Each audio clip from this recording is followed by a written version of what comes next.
올해 SMRC에서는 기계와 엔지니어링 산업의 미래를 준비하는 MEI 2025 비전 포럼을 3일 동안 3가지 주제로 준비를 하였습니다. 이번 행사는 4차 산업혁명을 이끄는 DNA 기술을 기계 엔지니어링 산업에 성공적으로 적용하기 위한 다양한 노하우를 공유하는 자리가 될 것입니다. 오늘 마지막 시간 비전 포럼의 3일차 행사로서 기계와 엔지니어링 산업을 위한 산업 5G 기술에 대한 간담회를 진행하도록 할 텐데요. 본 간담회에서는 산업 5G 기반의 스마트 팩토리 기술을 개발하는 기업들의 우수 성공 사례와 함께 기술 개발 현황을 공유하고 스마트 산단 도입을 위해서 미래 정책과 비전을 함께 공유해보고자 합니다. 자, 먼저 오늘 포럼을 진행을 위해서 참석해 주신 분들을 한 분씩 소개해 드리겠습니다.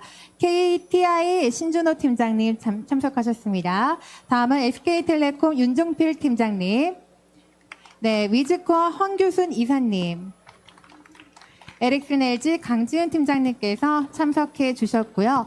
자, 또한 SMIC 정지은 팀장님께서 오늘의 행사 진행해 주시도록 하겠습니다. 네, 큰 박수 부탁드립니다. 네, 안녕하세요. 오늘 그 간담회 진행을 맡게 된 정지은입니다.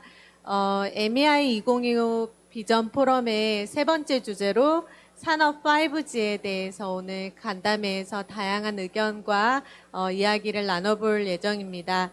그래서 첫 번째로 준비한 것이 지금 SK텔레콤에서 5G 스마트 팩토리 적용 기술과 서비스입니다. SK텔레콤에서 얘기해주는 현재 기술의 어떤 상황이라던가 서비스 솔루션의 기술 개발 내용을 들어보고 나서 토론을 진행하도록 하겠습니다. 그러면 그 SKT의 윤종필 팀장님께서 발표 진행해 주시겠습니다. 안녕하세요. 윤종필입니다. 반갑습니다. 네, 저는 그 SK텔레콤에서 스마트 팩토리 업무를 담당하고 있고요. 현재는 그 과기부 산하의 기가코리아의 5G 인더스트리 과제를 이제 총괄하고 있습니다. 그래서 아마 스마트 팩토리에 대해서 이제 5G 기술이 어떻게 적용될 수 있는지 뭐 이런 것들에 대해서 고민하고 있는 거고요. 18년서부터 진행을 해왔고 올해가 이제 마지막 연차 마무리 단계 진행하고 있습니다. 저는 오늘 이제 그 5G와 스마트 팩토리를 어떻게 이렇게 접목하고 어떻게 실증 사례를 만들었는지, 뭐 5G 기술이 어떤 건지 뭐 이런 거에 대해서 아주 간략하게 말씀드리도록 하겠습니다. 우선 이 5G 기술의 뒤에 화면이 보이시죠? 네. 5G 기술은 4G 기술보다 한 단계 업그레이드된 기술이죠. 그래서 이제 4G보다 하나 높은 5G인데 가장 큰 특징이라고 할 수 있는 거는 28기가라는 그런 기존 LTE 이전까지는 이제 사용하지 않았던 새로운 주파수를 이제 도입한 것이 가장 큰 변화라고 보실 수 있고요. 근데 28기가를 도입하게 된 이유가 이 기존 이제 그 6기가 이하 때의 어떤 그 주파수의 한계를 뛰어넘기 위해서 5G에서 28기가를 이제 밀리미터 웨이브를 처음으로 도입을 했다. 이걸 한번 기억해 주시는 게 좋을 것 같고, 또 한 가지는 이제 기존 그 기지국에서는 없었던, 이거 보면서 얘기 드리는 게 좀 나을 것 같네요. 네. 이 MEC라는 그 장비가 하나 또 새로 들어와 있어요. 그래서 모바일 엣지 컴퓨팅, 뭐 멀티 액세스, 뭐 컴퓨팅 뭐 이렇게 얘기들을 많이 하고 있는데, 요 장비가 들어옴으로 인해서 초저지연과 보안 쪽이 굉장히 강화된 망입니다. 라는 게 이제 5G 망입니다. 라는 거를 이제 간략하게 말씀드리고요. 그 다음에, 두 번째로 이제 저희가, 이것도 이제 과제로 국책과제 일환으로 이제 개발을 한 건데, 산업용 5G 단말기예요. 근데 이제 기존에 지금 5G 폰을 쓰고 계신 분들이 계시잖아요. 근데 이 5G 폰을 24시간 365일 이렇게 쓰실 수는 없어요. 통신을. 가끔 이렇게 전원도 교체해주고, 전원도 충전해주고, 가끔 이제 통신을 안 할 때도 있고 한데, 이 산업용으로 쓰려 그러면은 아시다시피 24시간 365일 통신이 필요하죠. 그래서 이제 그런 24시간 365일 통신할 수 있는 그런 이제 발열이라든가 내구성을 가질 수 있도록 설계를 했고요. 그다음에 아까 앞에서 말씀드렸듯이 28기가 안테나와 3.5기가 안테나를 이제 동시에 사용할 수 있게 그런 이제 산업용 단말기를 개발을 했습니다. 그래서 이제 개발을 해서 이제 일반 고객분들이 공장에서 쓰시려면 인증 작업이 필요한데 6월 말일자로 인증 작업을 거의 완료를 했어요. 그래서 지금은 이제 한 3, 4분기 내로 아마 이제 급하게 쓰시겠다고 하시는 분들은 드리고 있고, 그다음에 조금 더 기능을 보완해서 9월 말에는 좀 더 많은 분들이 이제 쓰실 수 있도록 저희가 준비를 하고 있습니다. 한 가지 특징은 이 5G 단말을 이제 스마트폰에서는 보셨는데 이런 산업용 단말은 세계 최초로 만들었다라고 해도 과언이 아닐 정도라고 보시면 되고요. 앞에서 말씀드렸던 28기가를 탑재한 그런 단말이다라고 보시면 됩니다. 5G 저희가 이제 이런 단말기를 그 여러 공장에다가 적용을 해서 테스트를 하고 있는데요. 저희가 이제 다이캐스팅이라는 이제 그 알루미늄 주조 자동차 부품을 이제 알루미늄을 가지고 만드는 회사가 있죠. 거기에 이제 그 여러 가지 데이터들을 뭐 이미지라든가 열화상 이런 데이터를 수집해야 되는데 그럴 때 저희가 이 5G 단말기가 유용하게 쓰일 수 있을 거라고 보고 있고요. 그다음에 또 한 가지는 이제 공장 내에서 부품에 대한 대용량 고해상도 이미지를 보낼 때도 5G 단말기가 이제 유용하게 쓰일 수 있다 이렇게 보고 있고, 그다음에 기존에 이제 공장 내에 CCTV가 굉장히 많이 있는데 이런 CCTV를 기존에는 다 유선으로 연결을 했어요. 근데 이제 5G 기술이 되면서 이 CCTV도 5G 단말을 통해서 무선으로 조금 더 편리하게 연결할 수 있는 그런 시대가 이제 열리고 있다는 걸 얘기 드리고 싶습니다. 그리고 공장 내에서 이제 무선을 필요로 하는 것 중에 하나가 이런 움직이는 로봇인데요. 움직이는 로봇은 당연히 그 무선 통신이 필요하겠죠. 이런 움직이는 로봇에 아까 저희가 만든 단말을 이제 적용을 해서 저희가 몇몇 실증 공장에다가 이제 실증을 하고 있고, 지금 이제 오른편에 보시는 이제 그 화면은 일부 저희 실증 공장에다가 이제 직접 설치를 한 화면이에요. 그래서 여기 보시면은 이렇게 이제 3개가 달려 있는데 요 첫 번째가 이제 LTE 안테나고요. 요게 5G 3.5 안테나. 그다음에 요게 5G 28기가 안테나입니다. 그래서 이 세 가지를 공장 내에서 동시에 쓰실 수 있는 환경을 저희가 검증을 해가고 있고, 그다음에 그 옆에다가는 이제 조금 더 이 공장 내에서 자유롭게 쓰실 수 있게 그런 별도의 이제 그 코어 장비들도 저희가 테스트를 하고 있습니다. 여기까지가 발표 자료인데요. 지금까지 이제 저희가 5G 산업용 단말을 세계 최초로 만들었고 이것을 이제 공장에다가 적용을 해서 몇몇 서비스들을 실증하고 있습니다라고 얘기 드렸는데, 혹시 간혹 이제 오해하시는 분들이 가끔 생겨요. 이제 5G가 완전히 성숙한 기술이구나라고 이제 오해하실 수도 있는데 5G는 이제 시작하는 기술이다라고 보시면 좋을 것 같고요. 그다음에 그냥 그 고객들 스마트폰을 위한 통신 기술이 아니라 스마트폰 플러스 IoT와 그다음에 4차 산업혁명 B2B를 위한 굉장히 그 광범위한 망이다라고 얘기해서 어떤 하나의 산업의 패러다임을 바꿀 수 있는 그런 망입니다라고 얘기 드리고 싶고, 그다음에 이 망이 완성된 망이 아니라 계속 진화하고 있는 망입니다라는 거를 얘기 드리면서 발제를 마치도록 하겠습니다. 감사합니다. 네, 감사합니다. SKT 윤종필 팀장님, 5G 지금 현재 기술 개발 상황에 대해서 자세하게 잘 설명해 주셨고요. 그러면 이제 지금 발표해 주신 내용을 기반으로 해가지고 저희들이 몇 가지 이제 패널 주제로 토론을 진행해 보도록 하겠습니다. 그래서 제가 첫 번째로 한번 질문을 드리고 싶으신데요.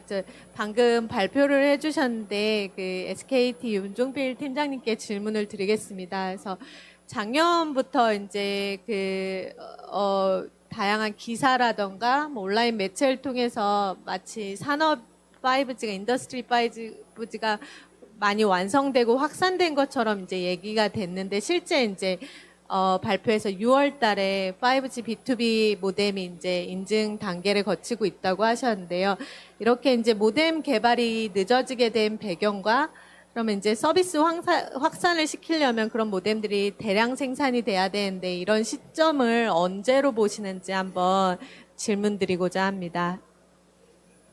네, 사실 저희가 늦어졌다는 의미는 이제 저희가 당초에 계획했던 것보다는 좀 늦어진 건 맞아요. 근데 아직도 그 산업용 5G 단말기로는 아직도 아까 얘기 드렸듯이 적어도 국내 최초, 그다음에 일부 기능은 세계 최초 기능을 이제 저희가 아직 유지를 하려고 하고 있고요. 다만 이제 지금 얘기는 이제 28기가를 포함해서 산업용 단말 측면에서 그렇다는 얘기고요. 그래서 저희가 당초 계획했던 것보다는 조금 늦어졌습니다만 그래도 아직도 크게 늦어진 건 아니다라고 보고 있고, 또 한 가지는 이제 대량 생산을 말씀해 주셨는데 현재 그 3.5기가는 조금 더 3.5기가만 쓰는 단말, 5G 단말은 조금 더 빠른 대량 생산 시기가 도래할 것 같아요. 그래서 올해도 벌써 몇몇 제품들이 저희가 개발한 단말 말고도 다른 단말들을 가지고 이제 망 인증 테스트를 하고 있고요. 그래서 아마 올해 말에는 조금 더 다양한 3.5G 단말을 보실 수 있고, 28기가가 포함된 단말은 아마 올해까지는 아마 저희가 유일하게 보급해 드릴 수 있을 것 같고, 내년 정도 되면 조금 활성화될 건데, 아직은 이 전체적인 이 시장이 크지 않기 때문에 그 대량 생산까지 가기에는 아마 뭐 한 21년 말에서부터 시작을 해서 22년 정도는 되지 않을까, 그렇게 조심스럽게 예측해 봅니다. 네. 감사합니다. 이와 관련해서 그러면 에릭슨 LG의 강지훈 팀장님도 한번 의견을 한번 주실 수 있으실까요? 예. 윤 팀장님께서 뭐 말씀 잘 해주셨는데요. 솔직히 이제 에릭슨 입장에서도 일정이 늦어진 건 아니고요. 오히려 국내 통신사가 워낙 5G 상용화를 급히 요청하셔서 오히려 저희 쪽 일정보다는 빨리 상용화도 들어갔고, 뭐 기술 쪽도 저희가 그렇게 지금 맞춰서 이제 전달을 해드리고 있는데, 이제 에릭슨 같은 입장에서 봤을 때는 글로벌적인 시장 규모가 있는 거거든요. 그래서 중국이나 뭐 미국 시장이 워낙 크다 보니까 또 그쪽에서 요청이 또 오게 되면 아무래도 그쪽에 좀 집중을 할 수밖에 없고요. 그리고 한국의 어떤 조건들을 맞추는 게 아무래도 전 세계 표준을 동시에 다 맞춰드릴 수는 없으니까 이제 중국 시장, 미국 시장 표준 나오고 유럽 시장 나오고 그다음에 이제 아시아 쪽 시장이 나오는 게 보통의 저희 제품 런칭 순서다 보니까 좀 그런 면도 뭐 있는 것 같습니다. 네. 그러면 이제 그 국내 기업 입장에서 위즈코어에서 그 5G 이런 그 서비스 확산이 더 일어나기 위해서 어떤 게 필요한지, 그동안 이제 어떤 이슈 때문에 올 작년 말이라든가 올 초에 조금 서비스 확산이 이제 많이 알려진 거와 달리 좀 더디게 지연된 부분인지 한번 의견을 주시겠어요? 예, 오늘 뭐 저는 이제 위즈코어 소속이기도 하지만 실제로 5G 포럼 내에서 스마트 공장 분과위원회 좀 부위원장으로 활동을 하면서 여러 이제 그 산업군에 계신 분들 그리고 관련된 기업들과 여러 가지 얘기들이 많이 논의가 됐었습니다. 근데 그 과정 내에서 사실은 좀 저희가 뭐 그 어떤 비즈니스 모델 혹은 이 5G가 적용돼서 현장 내에 가장 최적화돼서 제공해 줄 수 있는 부분들이 무엇일지에 대한 어떻게 보면 SKT와 이제 관련된 기가코리아 사업 내에서 가능성을 봤던 사업이었다고 보거든요. 그러니까 뭐 AMR, 뭐 AR, 뭐 이제 기타 등등의 머신 비전, 뭐 이런 부분들은 이게 5G가 적용됐을 때 가장 유효할 수 있는 부분들이다라는 것들을 판단을 했었고, 실제 적용에 현장에 적용하는 건 또 다른 문제라고 좀 판단을 합니다. 지금 굉장히 많은 제조 공장은 실제 작년에 진행했던 뭐 KT나 SKT의 그 통신 광고를 보면서 마치 이게 바로 현장에 적용이 돼서 뭔가가 정말 달라질 거다라는 기대감들을 제조기업들도 많이 가지고 있거든요. 하지만 이제 지금 이제부터는 좀 더 논의돼야 되는 게 단말기도 나오고 있고 향후 모뎀에 대한 부분들이 이제 많이 양산이 되는 과정들이 진행이 된다면 과연 이것들이 적용됐을 때 현장에서는 어떻게 적용되는 것이 가장 최적화에 대한 뭐 성능의 이슈나 기타 등등 기술적인 문제들이 없을까에 대한 부분도 고민을 해봐야 되는 것들이고 그리고 이 기술이 어느 분야 쪽으로 어느 산업군 내에 가장 최적화돼서 5G만이 가지고 있는 타 산업과 타 통신과는 달리 5G만이 가지고 있는 적용 기술의 특장점들을 가장 잘 활용할 수 있는 산업군은 또 무엇인지 그런 부분도 사실은 실증으로 찾아내야 되는 부분이라고 생각들을 많이 하고 있고요.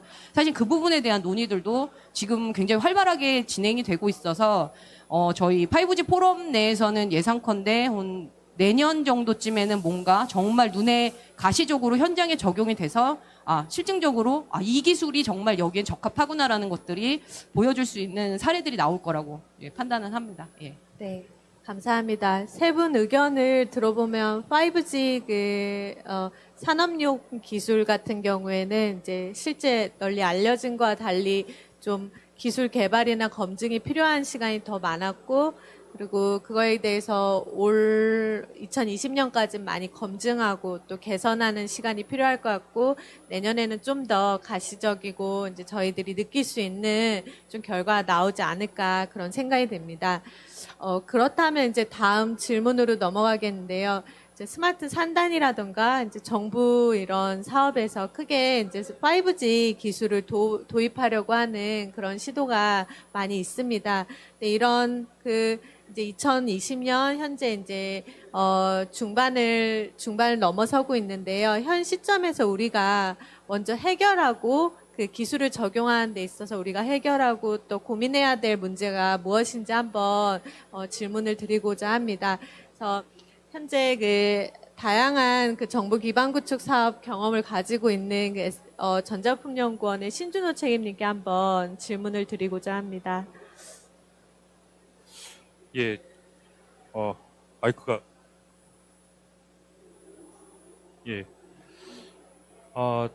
저희 전자부품연구원에서 5G 관련된 사업을 많이 하고 있습니다. 근데 저희들이 뭐 민이든 관이든 이런 저희랑 같이 얘기를 하시는 분들이랑 얘기를 해보면은 우선 통신사들이 광고를 너무 잘 찍으셨어요. 그래서 광고에 보면은 사실 5G의 모든 단말이 공장이라는 곳에 아주 잘 돌아가고 모든 거가 다 해결될 수 있는 그런 솔루션으로 이제 소위 이제 이상향을 비전을 제시하는 그런 광고를 많이 나오고 있습니다. 근데 현실을 보면은 실제 뭐 공무원 지자체에 계신 공무원분들이나 그리고 업체 관계자분들이랑 얘기를 해보면 이 5G 모뎀을 어느 장소에 어떻게 써야 될지 이거는 모르시고 그냥 5G는 무조건 막연히 좋다. 그리고 빠르다. 뭐 뭐든지 다 해결할 수 있다.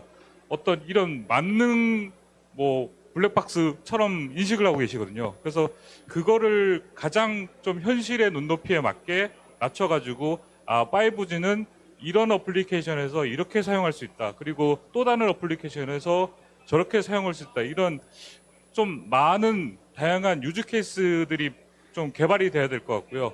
그 개발된 유즈 케이스를 좀 표준화해서 어떤 업종에서는 이런 제품에서 이렇게 모뎀을 꼽으시면 이렇게 5G를 사용을 하시면은 아주 쉽게 해결할 수 있습니다. 그리고 데이터를 어떻게 뽑을 수 있습니다. 이런 좀 디테일이 좀 있어야 될 것 같다고 생각합니다. 예. 네, 감사합니다. 그럼 위즈코어에서도 한번 의견을 주시겠습니까? 예. 얼마 전에 이제 5G 포럼에서 5G 아시아에서 이제 설문조사를 좀 진행을 했는데요. 온라인 컨퍼런스가 진행이 되면 설문조사가 진행이 됐는데 설문조사 결과 내에 이제 글로벌 모든 기업들이 많이 기대하는 가장 적용이 빠를 수 있는 부분이 뭐냐라는 가장 빠르게 결과물이 나올 수 있는 데가 뭐냐라고 얘기가 나왔는데 그 결과물의 1위가 AMR 쪽이었다고 얘기하더라고요. 그러니까 지금 아마도 저희에게도 사실 니즈들이 들어오는 부분들인데 이 코로나 상황이 발생이 되면서 제조 현장 내에서 이 물류들을 어떻게 사람이 비대면 형태로 진행될 수 있을까 그 니즈들이 사실은 굉장히 많이 들어왔고요. 그 부분 내에서 제일 빠르게 진행할 수 있는 이제 AMR 부분들이 뭐 적용을 하고자 한다라는 게 중소기업 내에서 사실 그 이슈가 올라왔더라고요. 그런 부분에 있어서는 사실 이제 어떻게 보면은 뭐 그 고객들이 이런 부분에 니즈가 있고 이거는 뭐 5G가 통신상으로 충분히 문제 해결될 수 있지 않을까라는 기본 전제하에 생각을 하셨던 것 같고요. 사실은 이 스마트 산단의 도입 및 확산을 위해서 5G가 적용됐을 때 가장 해결해야 되는 부분들은 아까 잠깐 말씀해 주셨지만 기존의 산업용 통신과 5G가 적용됐을 때 그리고 산업 내에서 사용됐던 무선 유형과 5G가 적용됐을 때에 이런 기술적으로 어떤 부분들을 보완하고 있고 상호 연계를 해줄 수 있는 이런 사례들 혹은 이런 어떻게 보면 기술에 대한 이런 여러 가지 논의들 이런 것들이 어나운스 되지 않은 상태에서 진행이 되면 사실은 5G가 현장에서 어떻게 적용돼야 될지 아무도 잘 모르실 거거든요. 너무 통신과 제조 현장의 도메인 날리지의 괴리감이 상당히 크기 때문에 그런 부분들에 대한 기술적인 갭 차이를 여기 뭐 장비 회사들, 통신사들 그리고 정부 기관들이 사실은 많이 도와주셔야지만이 5G가 현장에 적용되는데 가장 빠르게 진행될 수 있을 거라고 판단을 합니다. 네, 감사합니다. 그럼 마지막으로 한 번 더 질문 드리면 최근에 그 LG 에릭슨의 강지훈 팀장님께서 이제 지역 사업을 하시면서 이제 그 실제 도입을 하면서 어려움을 겪으신 경험이 있다고 하셨는데 그 한번 그 사례를 말씀해 주시겠어요? 예. 일단 그 5G라는 것 자체가 왜 이렇게 화두가 많이 되고 막 이렇게 정부에서 이제 밀어붙이는지에 대해서 솔직히 거의 잘 이해를 못하고 계시는 게 현실이고요. 지금 뭐 황 이사님께서 이제 앞에 말씀해 주셨듯이 그 통신 쪽에 난리지하고 지금 제조 쪽에 난리지가 괴리가 이제 엄청 심하다는 거거든요. 결국 그 괴리를 일단 줄여야 되는 게 되게 좀 큰 문제인데 예를 들자면 지금 뭐 거의 제조 현장을 보시면 그렇게 많이 전산화돼 있지 않아요. 작업하시는 것도 그렇고 여전히 수기도 많이 작업하고 하시잖아요. 그러니까 저희가 예전에 막 그룹웨어 지금 그룹웨어는 뭐 기본적으로 다 쓰고 ERP도 돌리고 이메일도 쓰시는데 한 20년 전에 갑자기 가서 막 그룹웨어 써야 됩니다. 이메일 써야 됩니다라고 얘기하는 거하고 똑같다는 거죠. 그러니까 앞으로 10년, 20년 뒤에 뭐가 올지 전혀 와닿지 않는 상태에서 갑자기 막 사회가 이렇게 바뀌니까 인터넷은 필수고요. 막 자동화, 전산화가 필수입니다라고 얘기해봤자 안 통하거든요. 마찬가지로 5G가 왜 이렇게 큰 변화를 가져올 거고 어떻게 변할 거니까 준비해야 되는 내용들에 대해서 저는 일단 교육이 필요하다고 봅니다. 그러니까 지자체를 만나도 담당하시는 일이 워낙 많기 때문에 5G를 전념해서 뭐 6개월이고 1년이고 공부하실 수가 없는 환경들인데 특히 지방은 이런 행사 자체가 거의 없잖아요. 그러니까 5G에서 전혀 접해 보시질 못하셨어요. 진짜로 TV에 나온 광고, 인터넷에 나오는 몇 개 신문 기사만 보고 5G가 이런 거구나라고 이제 생각들을 하셨거든요. 그걸 가지고 사업들이 많이 추진되다 보니까 실제적으로 5G가 지원하지 못하는 부분 아니면 5G는 어쨌거나 통신이기 때문에 주파수 문제라든지 여러 가지 소유권의 문제들이 발생을 하는데 그런 부분에 대해서 고려를 못 하세요. 그래서 진행하시다가 드랍하는 경우도 있고 혹은 5G를 진행하시려고 하면서 5G 관련된 업체들을 다 제외하고 그냥 인터넷 선 도입하듯이 이렇게 고려하고 계시는 경우도 많거든요. 그래서 산업 단지가 이제 스마트화하기 위해서는 그런 이제 정보를 좀 전달하는 교육이 원활히 좀 많이 돌아야 될 것 같고요. 그 다음에 스마트 산단 도입할 때 관련된 규제들도 빨리 좀 파악이 돼서 먼저 풀어주셔야 이게 실제로 도입하시는 분들이 쉽게 하실 수 있지 않을까 좀 그렇게 보고 있습니다. 네, 감사합니다. 5G가 많이 화두되고 이제 그 4차 산업혁명 기술의 키워드로 알려져 있지만 실질적으로 실무자들을 만나보면 여전히 그 기술에 대한 자세한 내용은 많이들 이해를 못하고 있는 부분이 많은 것 같습니다. 말씀해 주신 것들은 교육도 필요하고 또 이해하기 쉬운 다양한 유즈 케이스를 이제 말씀해 주면서 이제 그 실제 가시화된 결과를 보여주는 게 중요할 것 같은데요. 그러면 5G 기술을 활용한 어떤 가장 적합한 저희가 킬러 어플리케이션이라고 하죠. 그런 서비스 유형과 가장 효과적으로 보여줄 수 있는 어떤 서비스 어플리케이션에 어떤 것이 있는지 뭐 SKT 윤종필 팀장님께서 한번 말씀을 해주시겠습니까? 산단을 위해서요. 네, 뭐 산단이어도 되고 기업이어도 되고. 그냥 서비스 측면에서는 제가 아까 프레젠테이션에서 이제 말씀드렸던 그 5G의 세 가지 특징, 초대용량, 초저지연, 초다수 디바이스 접속, 그 세 가지 특징이 아마 서비스 측면에서는 가장 이렇게 그 5G를 적용하기에 가장 적합한 서비스라고 보고 있고요. 또 이 세 가지 5G 특징을 각각 저희가 이제 어떤 특정 공장에다가 다 적용을 하고 있어요. 예를 들면은 이제 초대용량 그 이미지 전송 같은 경우에는 자동차 부품 회사인 이제 명화공업이나 이런 쪽에 저희가 같이 협력을 하고 있고, 그 다음에 초저지연 뭐 이런 쪽은 이제 아까 우리 황 이사님도 말씀하셨지만 AMR이라는 오토노머스 무빙 로봇에다가 이제 공장 내에 오토노머스 무빙 로봇을 집어넣고 그 로봇을 연동할 때 이제 5G 망으로 초저지연으로 연동하는 뭐 이런 형태의 서비스들에서 이제 그 아무래도 5G의 기술적인 특징을 잘 반영할 수 있는 그런 서비스 유형이 많이 좀 더 보급되는 것이 좋지 않을까 하고 있고요.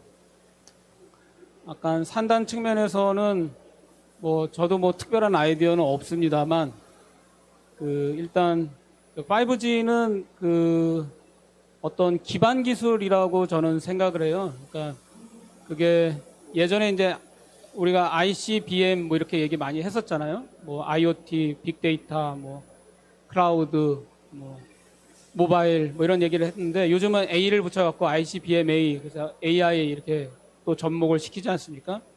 근데 그런 이렇게 5G는 뭐 IoT나 클라우드급에 해당하는 빅 키워드라고 저는 개인적으로 생각을 해요. 그래서 지금 이제 아까 약간 5G가 과대포장된 면도 있고 이제 저도 기술적으로 조금 더 성숙해야 될 필요가 있습니다라고 얘기 드리는 이유는 너무 5G에 대해서 기대가 높았다가 실망해서 5G를 외면하지 말아야 되지 않을까 하는 측면에서 얘기를 드리는 거예요. 그래서 5G는 아마도 제가 보기에는 한 10년 이상을 아마 이 B2B 산업을 굉장히 많이 바꿀 수 있는 키워드가 되지 않을까 생각을 하고 있고요.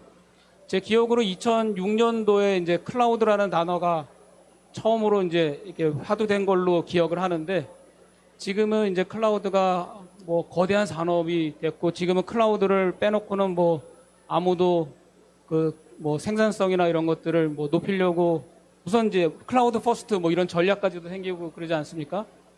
아마도 이런 인더스트리 또는 뭐 스마트 팩토리 쪽에서도 아마 뭐 유연성 퍼스트 아니면 뭐 그 와이어리스 퍼스트 뭐 이런 얘기들도 아마 나오는 시대가 오지 않을까 싶고요. 그래서 5G에 대해서 지속적으로 관심을 가지셔야 된다라는 얘기를 드리고 싶고 또 대한민국이 굉장히 빠르게 5G에 대해서 관심을 많이 가지고 계시지만 또 기대 수준이 높다 보니까 또 금방 이렇게 실망해서 이렇게 5G를 또 외면하는 사실 클라우드에서도 비슷한 일이 있었다라고 저는 생각을 해요.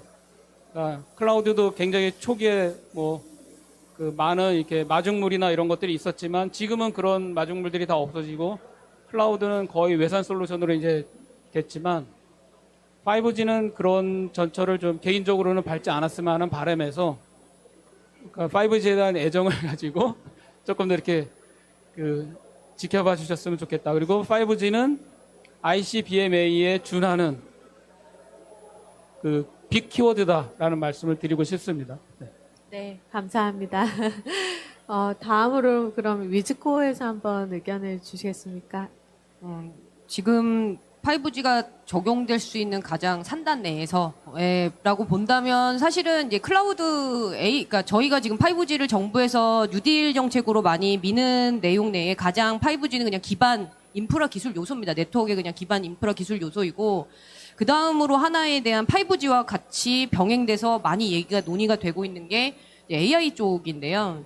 과연 이 AI도 산단 내에서는 어떤 형태로 활용돼야 될까라는 부분들인데 일반적으로 이제 산업 단지라고 하면 이제 유형의 업종이 아주 유사한 산업들이 같이 묶여져 있기도 하고 혹은 옆집 비즈니스, 앞집 비즈니스가 같이 유연하게 움직이는 이런 산업 단지는 원래 그런 특징을 가지고 있는데요. 그 산업 내에서는 재판단에는 아마도 아마도 이제 업종별 뭐 클라우드가 5G가 적용되어 있는 뭐 클라우드 기반으로 AI 쪽에 대한 부분의 비즈니스 모델들이 곧 만들어지지 않을까. 그런 형태에 대한 R&D도 사실은 굉장히 많이 만들어지고 있고 정부 쪽에서도 그 부분에 대해서는 굉장히 적극적인 지원들이 있기 때문에 지금 저희 SKT와 같이 진행을 했던 뭐 이제 머신 비전을 통해서 뭐 합불 판정에 대한 부분을 기존에 사람이 했던 것들이 이제 기계가 할 수 있게끔 그리고 그 기계가 하기 위한 학습에 대한 데이터들을 확보해서 AI가 진행될 수 있게끔 하는 부분들이 아마 산단 내에서는 가장 먼저 적용될 수 있는 부분들로 개인적으로는 좀 판단을 합니다. 예. 네, 5G와 AI 기술 접목으로 또 좋은 사례가 나올 수 있을 것 같습니다. 마지막으로 그 에리슨 LG의 그 강 팀장님께 한번 의견을 묻도록 하겠습니다. 예, 일단 그 4G하고 이제 5G를 비교했을 때 가장 큰 차이가 4G는 그 저희가 이제 베스트 에포트라고 이제 얘기를 하고요. 5G가 개런티드 서비스라고 얘기를 하는 거거든요. 그러니까 개런티드 서비스를 제공한다는 의미가 이제 저희가 얘기하는 뭐 공장이 되건 어디가 되건 B2B 서비스에 적용을 할 수 있다는 얘기고요. 가장 큰 차이점은 거기에 있습니다. 실제로 기존에 제공했던 서비스는 그냥 B2C 기반의 서비스들을 사용하다 보니까 공장이나 산단에서 쓰기에는 살짝 좀 애매한 부분들이 있었던 부분을 공장에 적용해 주기 위해서 통신이 안정적이어야 된다, 속도도 어느 이하로 개런티가 돼야 된다, 이런 여러 가지 이제 요청 사항들을 수용한 게 5G 기술이거든요. 그러니까 지금까지 말씀하신 대로 B2C 부분은 이미 이제 상용화가 됐지만 B2B 부분에 필요한 여러 가지 그런 고도화된 기술을 포함하기 위해서 여전히 5G가 개량 중인 상태이고요.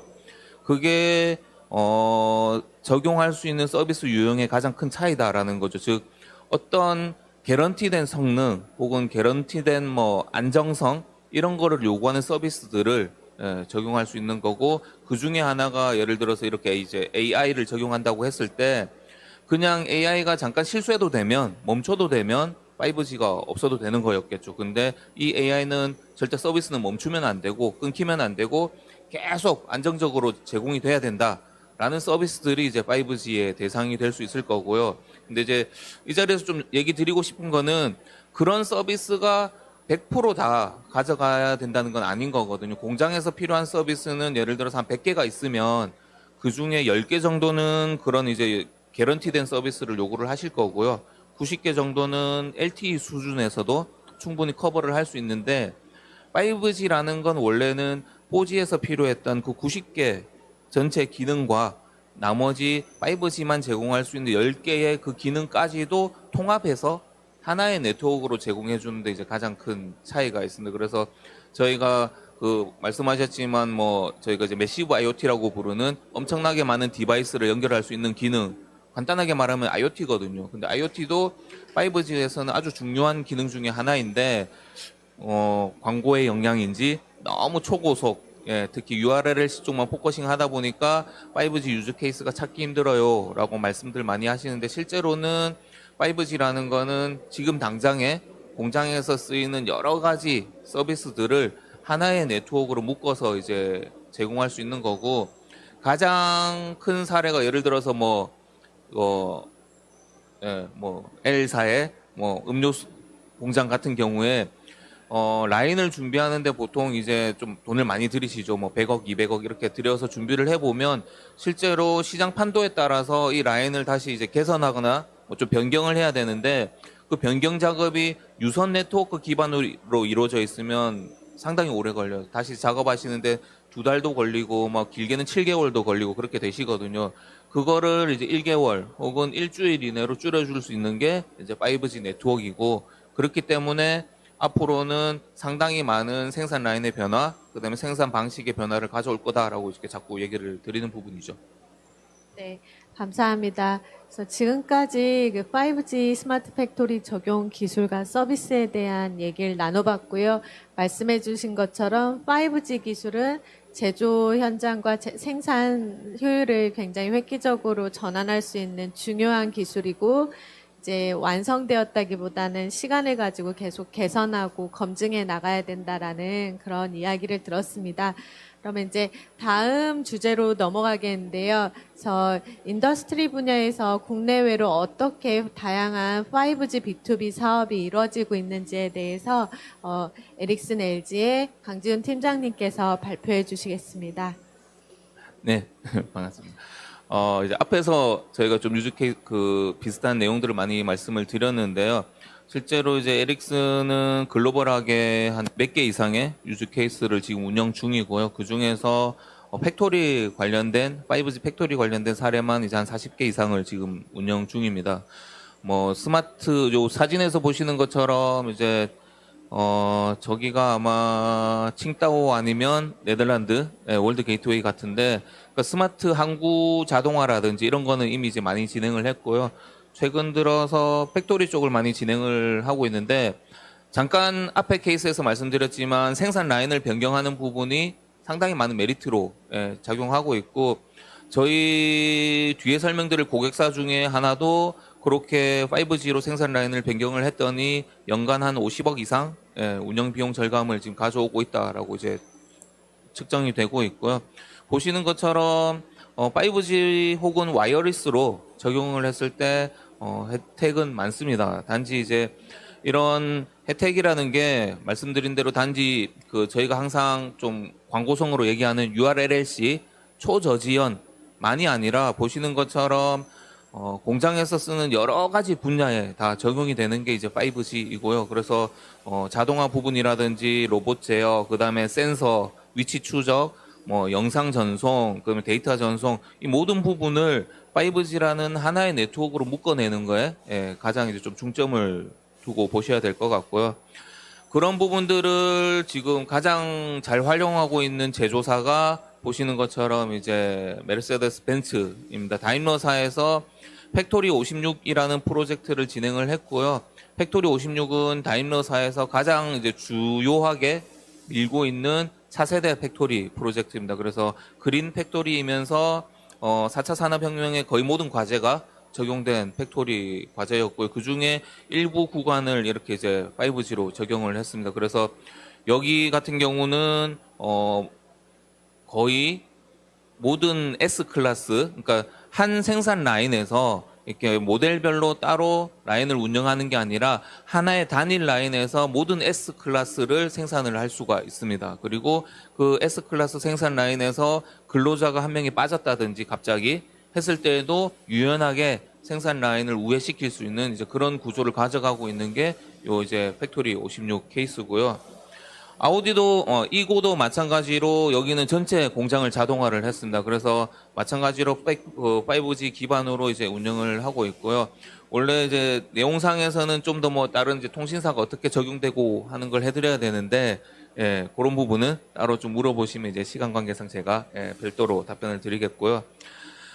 이고 같은 경우에 보시는 것처럼 저희가 이제 코어라고 부르는 모든 서버가 다 이제 팩토리에 있어서 외부하고 분리된 네트워크라고 보시면 좀 이해가 쉽습니다. 그래서 공장 안에서만 구동되는 네트워크로 이렇게 이제 운영을 했고 보시는 것처럼 AGV도 연결을 했지만 토크 툴이라든지 RFID 리더 같은 아주 단순한 IoT 세션도 다 연결을 해서 운영을 하고 있습니다. 그리고 이제 아우디 팩토리도 거의 팩토리 56 벤츠하고 비슷하게 저희가 이제 적용을 했고요. 아우디 같은 경우는 특별히 저희가 좀 다른 이제 POC 테스트들도 진행을 했습니다. 그래서 아우디에서는 이제 보시는 것처럼 로봇에다가 5G를 연결해서 PLC하고 연동을 했고요. 요 케이스가 이제 가장 많이 들어보셨던 이 협동 로봇 케이스입니다. 그래서 사람하고 로봇이 이제 같이 작업을 할 때 사람의 동작이 개입을 하면 즉각적으로 로봇이 멈추는 그런 이제 안전적인 부분을 저희가 이제 POC를 했고요.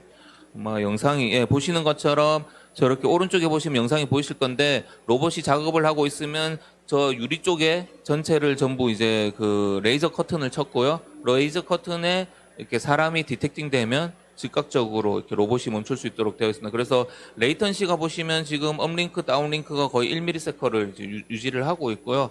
요게 이제 저희가 URLC라고 부르는 구간입니다. 그래서 이건 뭐 기술적으로는 이제 여러 가지가 포함이 됐지만 저렇게 1ms의 초저지에는 유지가 되면서 실제적으로 좀 이따 보시는 것처럼 사람이 개입을 했을 때 즉각적으로 로봇이 반응을 할 수가 있고 이런 기술들이 이제 5G를 통해서 제공이 되면서 협동 로봇이라든지 아니면 이제 AGV를 운영한다든지 그렇게 하실 수 저렇게 보시면 사람의 손이 들어가는 순간에 바로 반응을 하고 그게 이제 시스템에 전달이 돼서 시스템이 멈춰야 된다는 명령을 내려주면 로봇이 다시 동작을 이제 멈추는 구간이고요. 여기서 말씀드리고 싶은 거는 예를 들어 저희가 에릭슨이 이렇게 1ms를 이렇게 만들어 드렸다고 해도 실제적으로는 그 위에서 구동하는 어플리케이션도 이 내용을 이용하고 이해해서 그렇게 반응할 수 있게 프로그래밍이 돼야 되거든요. 그래서 앞으로 이제 좀 저희가 해야 될 과제는 한국에서 그런 부분들이 국내 업체들이 이제 많이 좀 이렇게 참여를 하면서 어플리케이션 개발이 돼야 될 거라고 보고요. 요거는 이제 SKT에서 발표해 주셨던 그 공장에서 저희가 실제로 테스트를 했던 내용입니다. 여기서 좀 주의 깊게 보실 부분은 이제 케이스 6번에서 저게 오렌지색으로 표시가 되고 있는 라인인데 그 중간에 있는 그래프를 보시면 차이가 전혀 안 보이실 겁니다. 근데 저희가 그 28G를 설명하면서 원래는 나무가 가려도 이렇게 통신이 안 되는 게 28G거든요. 근데 실제로 공장은 조금 특이한 이제 환경을 가져가면서 반사파에 의해서 라인 오브 사이트가 아니더라도 충분히 저렇게 보시는 것처럼 거의 비슷한 성능을 낼 수 있기 때문에 팩토리에 적용하는 데는 오히려 28G가 큰 문제가 없구나라고 좀 실증을 해볼 수 있었던 그런 케이스였습니다. 네, 감사합니다. 다양한 해외 사례와 실제 국내에서 그 검증하면서 있었던 데이터를 보여주셨는데요. 이렇게 이제 국내, 글로벌 기업뿐만 아니라 국내에서도 이제 5G 기반의 다양한 B2B 솔루션이라던가 서비스를 개발하고 있는데요. 이제 5G 같은 경우에는 계속해서 이제 저희가 이제 얘기하는 게 이제 세계 최초 글로벌 선두 그룹이라고 하는데 이런 거를 글로벌 기업들과 글로벌 사업으로 확장하기 위해서는 국내 기업으로서 이제 어떤 전략이 필요한지에 대해서 한번 이야기를 나눠보도록 하겠습니다. 위즈코어에서 한번 의견을 주시겠습니까? 네. 참 되게 어려운 질문인데요. 예.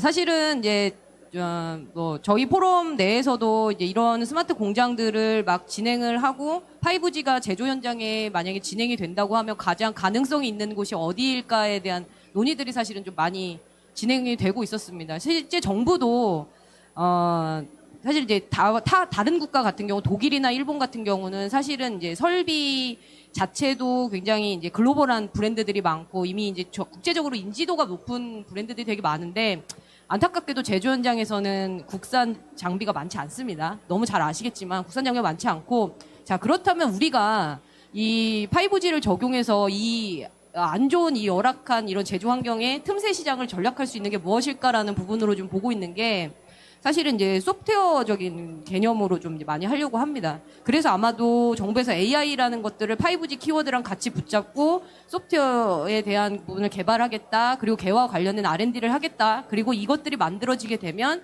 사실 해외 수출도 굉장히 용이할 것이다.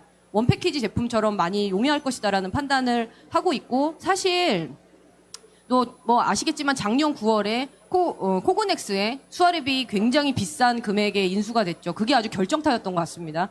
그래서 그런 부분들로 사실은 저희도 접근을 해야 될 것 같고 중소기업들도 그런 부분들로 실제로는 소프트웨어 쪽에 대한 어떻게 보면 개발들 그리고 이제 그런 부분들을 5G랑 접목해서 특장점에 있는 기술들을 융합해서 하는 부분들로 사실은 이제 그런 쪽으로 지금 더 많은 부분에 대한 것들로 그냥 뭐 진행을 하고 있고 실제 해외 수출도 그렇게 진행을 하려고 많이 노력을 하고 있는 걸로 알고 있고 저희도 물론 동의를 합니다. 네. 네, 감사합니다. 그럼 다음으로 이제 SKT 대기업 관점에서 이제 5G 기반의 다양한 솔루션들을 어떻게 글로벌로 확장할 수 있는 전략이 있으신지 한번 설명 부탁드립니다. 네, 일단 뭐 말씀하신 대로 이제 5G를 적용한 서비스가 글로벌에 있는 소위 말하는 고객들이 이제 감동받을 수 있는 정도의 어떤 서비스 완성도가 있어야 된다라고 보고 있는데요. 지금은 이제 그거를 만들어가는 단계다라고 생각을 하고 있어요. 그래서 아마 좀 더 이제 뭐 소위 말하는 킬러 컨텐츠가 될 만한 5G 적용 서비스들을 좀 더 고도화해 가야 된다라고 생각을 하고 있고요. 한 가지는 이제 저희가 아까 말씀드렸듯이 이제 기지국단이 있고 이제 단말단이 있는데 보통 스마트폰은 그냥 삼성이나 뭐 이런 제조사에서 만들어서 그냥 동일하게 뿌리면 그걸 동일하게 쓰시잖아요. 근데 이제 5G 특히 이제 B2B 쪽으로 내려오면 그거는 그런 시장은 좀 이렇게 많지 않은 것 같아요. 그래서 공장별로 커스터마이징이 필요하거나 또는 공장별로 내 장비에 잘 맞게 붙여주세요라는 니즈들이 많은데 그런 니즈들은 이제 스마트폰처럼 뭐 한 번 만들면 뭐 몇 천만 대, 뭐 몇 억 대 이렇게 나가는 게 아니고 많이 나가야 뭐 몇 천 대, 뭐 몇만 대 수준으로 나가거든요. 그래서 굉장히 이 5G를 공장에 적용하는 거는 스마트폰에 비하면은 굉장히 니치 마켓처럼 보이긴 하지만 또 그런 면에서 기회가 있다라고 생각을 해요. 뭐냐면은 그런 것들을 공장에 잘 맞게 공장의 도메인 널리지를 잘 알면서 공장에 맞게 붙여주는 것도 하나의 노하우가 될 것 같고 또 저희가 만든 이 산업용 모뎀을 한 가지만으로 이렇게 계속 쓰세요라기보다는 저희가 이거를 좀 모듈화 시켜가지고 좀 이렇게 다양하게 접목할 수 있는 형태로 이렇게 변형해서 만들 생각도 있습니다. 그래서 뭐 그런 것들을 만들면 조금 더 공장 내에 적합한 이 산업용 단말기가 되지 않을까 생각하고 있고요. 당분간 또 이런 시장이 앞에서 말씀드렸듯이 이렇게 크지가 않을 거라고 생각을 하니까 이런 측면에서는 뭐 정부나 지자체에서 이런 것들을 좀 이렇게 사업화하고 고도화해 가는 데 있어서 좀 이렇게 적극적으로 이렇게 지원을 해주시는 그런 부분이 있었으면 좋겠다라는 생각을 해봅니다. 네, 감사합니다. 그래서 국내에서 개발하고 있는 다양한 5G 이런 모뎀이라던가 솔루션들이 이제 내년 뭐 내후년 계속해서 이제 글로벌 사업으로 확장될 수 있기를 바라고요. 그래서 오늘의 이제 마지막 주제인데요. 이제 방금 말씀하신 것처럼 정부에서도 지금 최근 뉴 빅딜 정책으로 해서 5G가 이제 키워드로 나오고 있고 5G를 기반으로 한 다양한 스마트 팩토리 지원 사업이 많이 이제 소개되고 있습니다. 이런 것들이 실제 이제 단기적인 어떤 작은 성과보다는 장기적인 큰 성과를 내기 위해서 우리가 어떤 것들을 개선해야 될지 한번 마지막으로 논의를 하면서 토론을 마치고자 합니다. 그래서 전자부품연구원의 신주원 책임님께 한번 의견 들어보고자 합니다. 예, 사실 요번에 디지털 뉴딜 정책이라는 게 발표되면서 굉장히 또 많은 변화가 일어날 거라고 생각합니다. 근데 제 개인적인 견해를 좀 말씀을 드리면은 이 5G에 대해서 접근을 좀 단계를 나눠서 진행하는 게 어떨까 생각합니다. 그러니까 첫 번째로 B2B, 특히나 산업용 5G를 적용하는 거에 대해서 기존 이제 공장을 운영하시는 분들에 대해서 좀 인식의 변화가 필요한데 지금 대부분의 공장이 무선을 사용하지 않는 공장도 굉장히 많습니다. 근데 그 사람들에게 당장 유선을 다 걷어내고 무선을 사용하십시오 이러면은 당장이 씨도 안 먹히는 소리거든요. 그렇기 때문에 최소한 이 5G가 유선과 동일하거나 유선 이상의 품질을 제공할 수 있다는 그런 인식의 변화가 필요할 것 같고요. 그렇게 함으로써 기존에 뭐 유선을 확장해야 되는 그런 케이스에 대해서 무선을 한번 적용해보고 그거에 대해서 더 확장을 하십시오. 이렇게 좀 이해를 시키는 측면이 필요할 것 같고요. 그 다음으로 이제 진행돼야 될 게 그렇게 이제 5G든지 아니면 유선이든지 이렇게 데이터 패스를 만들면은 그 데이터 패스를 잘 모을 수 있는 방안을 한번 생각을 해야 될 것 같습니다. 지금 뭐 앞서도 여러분들께서 말씀하셨듯이 뭐 빅데이터라든가 AI라든가 이런 모든 것을 하기 위해서는 기본적으로 데이터를 모아야 되는 건데 이 데이터를 어떻게 모을지에 대해서는 고민하는 분들이 별로 안 계시거든요. 다 그냥 뭐 클라우드에다가 데이터를 쌓으면 되겠지, 아니면 뭐 AI가 다 해줄 거야, 이렇게 생각하고 있는데, 일단 현장에 어떤 데이터가 중요하고 어떤 데이터가 5G로 해서 데이터를 모았을 때 효율적인지, 이거를 판단하고 그거에 대해서 어떻게 카운셀링을 할 수 있는 누군가가 있어야 되는데, 그런 인프라가 아직은 좀 부족하다고 생각합니다. 그래서 뭐 다른 분들께서도 얘기하셨듯이 5G에 대한 인식 변화, 그리고 이거를 위한 교육, 이런 것들이 다 연계돼 가지고 5G를 실제 B2B에서 그리고 인더스트리에 사용했을 경우에 이런 정책으로, 그리고 이런 뭐 R&D로서 발전할 수 있다는 어떤 비전을 제시하는 것이 가장 이 5G라는 산업을 또 장기적으로 나갈 수 있는 가장 첫 번째 그 단추가 아닐까, 저는 그렇게 생각을 합니다. 네, 감사합니다. 다음으로 에릭슨 LG 강지훈 팀장님께서 한번 의견 부탁드립니다. 예, 일단 이 민감한 문제들인데요. 예. 일단 그 예를 들어서 지금 뭐 말씀하셨지만 뭐 디바이스 쪽 시장도 말씀하셨지만 실제적으로 그 B2B에 적용을 하려면 이제 여러 가지 그런 프로그래밍적인 요소들이 계속 개입을 해줘야 되고요. 그걸 위해서 이제 3GPP에서 이제 익스포저라는 기능을 만들어 놨어요. 그래서 그걸 가지고 네트워크를 컨트롤한다든지 디바이스 쪽에 정책을 내린다든지 이런 걸 할 수가 있는데 실제로는 그런 게 안 알려져 있죠. 예, 전혀 안 알려져 있고 국내 프로그래머들이 뭐 접근할 수 있는 길도 없고 교육센터도 없고 한 게 큰 문제 중에 하나고요. 두 번째가 그렇게 해서 예를 들어 제품을 만들었어요. 아까 보시는 것처럼 뭐 아우디랑 해가지고 이렇게 저 제품을 만들었다, 로봇을. 그러면 예를 들어 에릭슨 같은 경우에 저거를 전 세계에 저희가 한 200개 국가에 저걸 다 배포를 했으니까 최소한 200개 국가에 있는 통신사 관계자들과 산업체 관계자들은 다 저 영상을 보시고 물어보죠. 우리도 저거 하고 싶은데 저 업체 어디예요? 해서 보통 스웨덴의 기업들이 그렇게 이제 세계로 뻗어나갑니다. 예를 들어서 뭐 미국에서 저기 해카톤을 한번 했었는데 그 로봇에 AI를 이용해서 물건을 찝는 AI를 했었어요. 그때 여러 가지 팀이 참여를 했고 그 이제 버클리 팀이 우승을 했거든요.